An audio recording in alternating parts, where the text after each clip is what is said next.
I literally went from a 250 to a 1000. It is not a big deal once you are comfortable and you know how to ride that 250 or lower bike like a champ.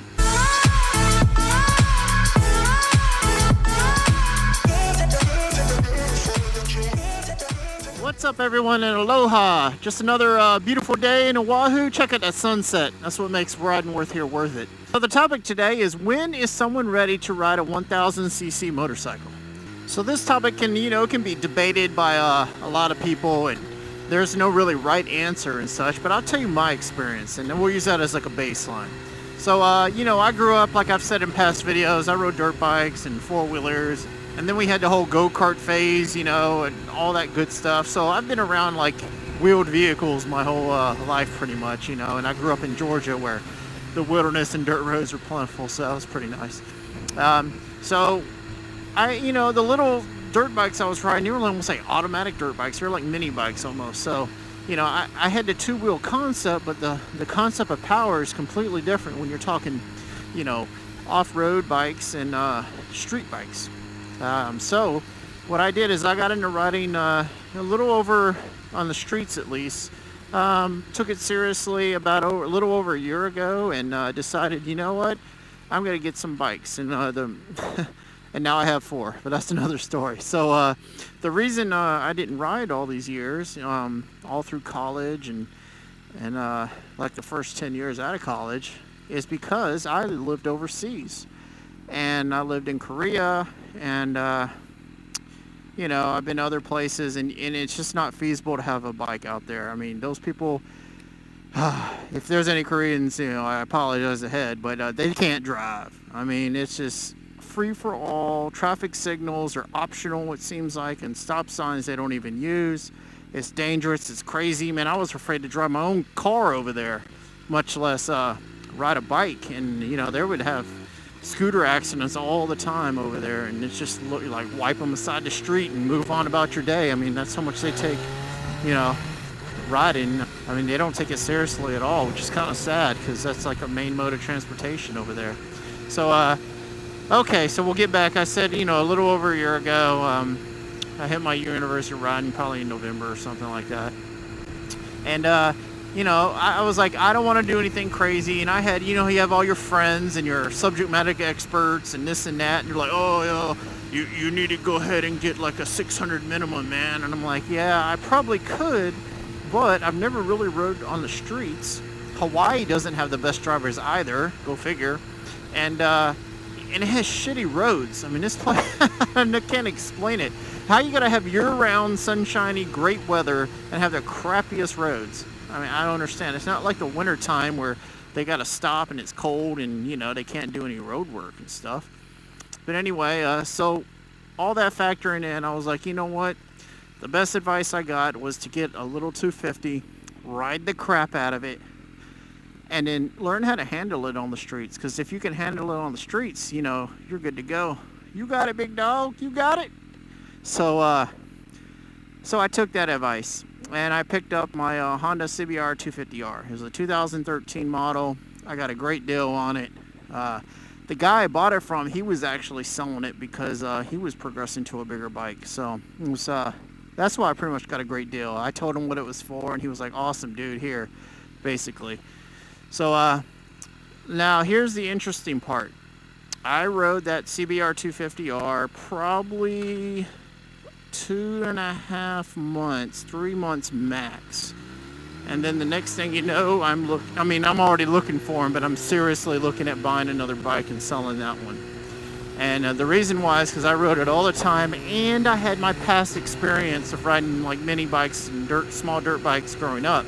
So I had the whole concept. It was more of getting used to the streets, the crappy roads, and the drivers.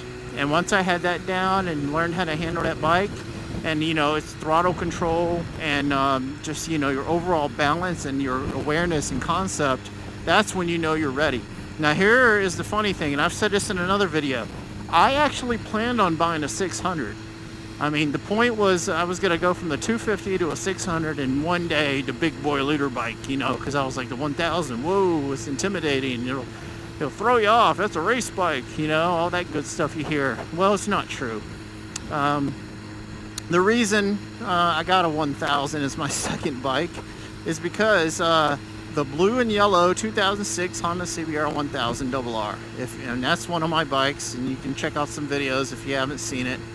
I liked that bike before I even knew it was a 1000. When I was searching initially for bikes, I was like, ooh, look at this blue and yellow Honda. I mean, because it's hard to find them. You can't. I mean, that's the point. And they only made them. And then I realized, I was like, oh, that's the one I want. And then I was like, I'll get it in a 600. And then sadly, I realized it doesn't come in a 600. They only made it 1 year, 2006, and the 1000cc model. And I was like, well, dang. And then I actually went on a business trip for about a month.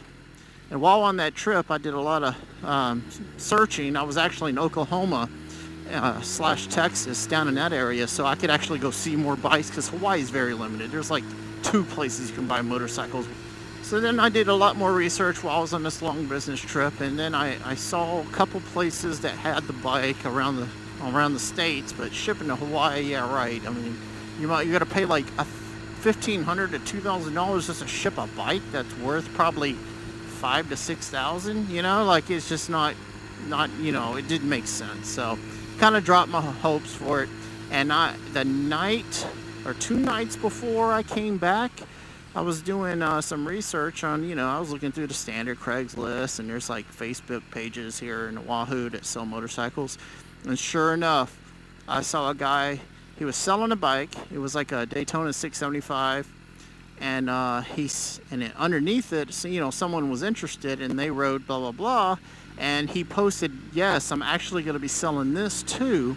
And lo and behold, it was the blue and yellow 2006 Honda CBR1000RR. And I was like, holy smokes. And then I immediately sent him a message, and I was like, hey, is it, you know, still available, blah, blah, blah. He's like, I haven't even posted it yet. It was just off that initial picture. I was actually going to post it tomorrow. And I was like, well, I already want to, I want to look at it. I'm interested, you know, claim dibs already. And he was really cool, and he's like, okay, cool. And he's like, can you come by tomorrow? And I was like, well, I actually don't get back in for another 2 days. I'm on a business trip in Oklahoma. And he's like, all right, cool. He's like, you're the first person to contact me. You're going to be the first person to see it. And, you know, so I got back, you know, I think I got back on like a Friday night. And first thing on Saturday morning, I was there at his house at 9 a.m. Like, you know, let me see this thing. All right, so now we get into the 250 to 1000cc. Now, you got to remember, I did not ride a bike in between here. Now, I had my Harley. My Harley is a big Harley, it's 1690cc, you know, the Softail Slim. But I can tell you a Harley is nothing like this, okay? This thing, 0 to 60, less than 3 seconds. Harley, big sluggish tank. That's the biggest, you know, comparison I can make between the two. So with that, you know, I get there, and I was like, you know, hey, I'm interested, blah, blah, blah. And he's like, want to take it for a spin? I was like, man, I've never ridden a 1000. He's like, don't worry about it. He's like, if you're comfortable, throttle control, etc. It's a Honda. Just be careful. It's the same, you know, you sit a little bit more aggressive and forward, but just take it around the block. So I did. I get back, and sure enough, I fell in love the instant I rode it. It was like no going back. I went from literally the 250s like a freaking scooter, like no joke, to the beast, the 1000cc Fireblade. The one that I'm in love with the color scheme. I mean, it's just so badass. I just can't get over it. You may ask, why aren't you on it right now?